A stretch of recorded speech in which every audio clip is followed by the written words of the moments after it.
오늘은 이런 상상을 해볼게요. 어딘지 모르는 어두운 방 안에 어린아이 혼자 갇혀 있다고 생각해 보세요. 어떨까요? 너무 무섭겠죠.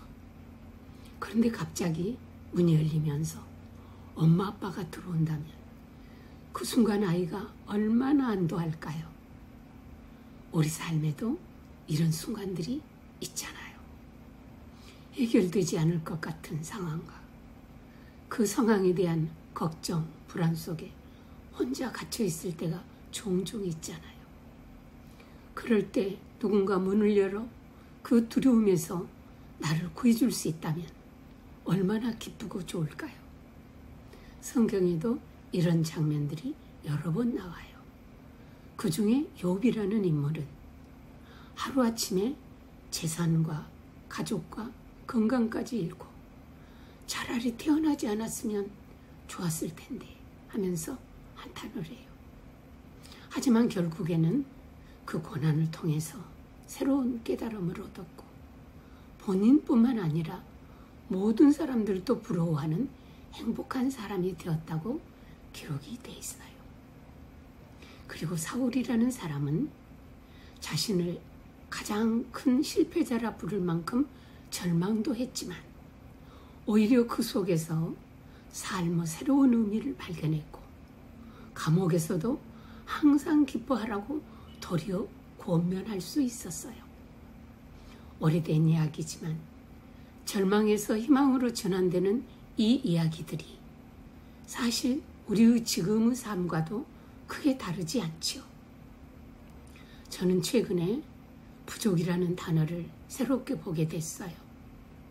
보통은 조금 모자라다, 몇 개가 없다 이런 뜻으로 생각하잖아요. 그런데 가만히 보니까 부족이라는 게 어쩌면 단순한 모자람이 아니라 삶에 대한 감사를 불러들이는 초대장일 수도 있겠다 싶었어요. 돈도 부족하고 건강도 부족하고 지혜도 능력도 부족하고 완전한 사람이 어디 있겠어요. 사람이라면 누구 할 것 없이 나름의 부족함을 모두 가지고 있을 거예요. 제가 알던 어떤 분이 예전 이야기를 해주셨어요. 넉넉하게 잘 살다가 갑자기 생활이 어려워지셨대요.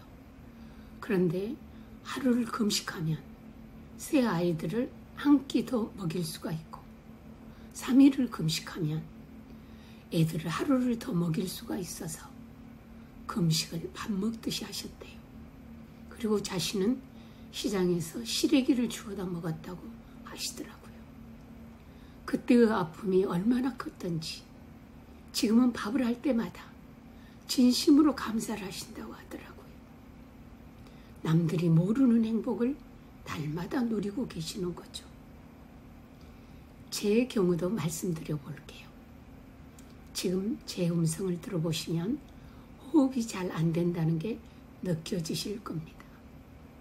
저는 심한 전식으로 움직이는 건 고사하고 말조차 할 수 없었던 순간들이 많았어요.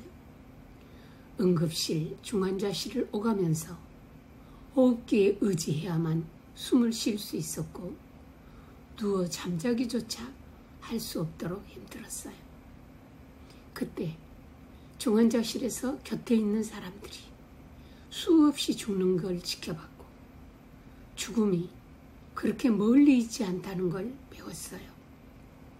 그리고 생명은 내 의지나 노력이 아닌 하나님 손에 있다는 걸 배우게 되었어요. 그렇게 40년 정도 아프다 보니까 이렇게라도 숨을 쉬는 게 그리고 살아있는 게 얼마나 큰 선물인지 알 수 있게 되었어요. 사랑하는 가족과 함께 할 수 있는 이 시간이 얼마나 큰 축복인가를 늘 생각해요. 고난은 나를 무너뜨리려는 것이 아니라 새로운 눈을 뜨게 하려는 과정일 수 있어요. 그래서 부족함은 약점이 아니라 새로운 행복을 부르는 신호일 수 있는 거예요. 오늘도 혹시 마음이 무거우세요? 그 무게는 우리를 짓누르려는 게 아니라 더 깊은 감사와 행복으로 들어갈 수 있는 초대장일 수 있어요. 우리에겐 삶의 무게가 깊은 감사가 될 수 있도록 문을 열고 구해줄 하나님이 필요한 거예요. 어둠 속에 갇힌 어린아이를 구해줄 사람이 필요하듯이요. 부족함이 있을 때 부족함이 있는 만큼 하나님이 필요한 거예요. 내가 내 부족을 인정하는 만큼 도움을 구하게 되고 그만큼의 평안을 경험할 수 있게 되는 거예요. 내가 가진 부족의 그릇이 크면 클수록 그만큼 채워질 은혜도 더 크다는 것을 알았어요. 부족함이란 삶의 무게는 늘 두려움과 불안을 가져오지만 바로 그런 순간에 하나님이 문을 열고 달려와 우리를 안아주실 수 있는 거예요. 그렇게 우리는 하나님을 만날 수 있고 깊은 감사를 맛볼 수 있게 되는 거예요. 오늘 내가 불평하게 되는 부족함이 초대장임을 알아보시면 좋겠어요. 마음이 불편하고 불안한 속에서는 가족이나 주변 사람들에게도 행복을 나눠줄 수가 없어요. 내 자신이, 내 자녀가, 내 배우자의 부족한 것들에 초점을 맞추지 마시고 그 초대장으로 하나님을 만나시고 깊은 감사를 경험하시길 바랄게요. 감사합니다. 안녕히 계세요.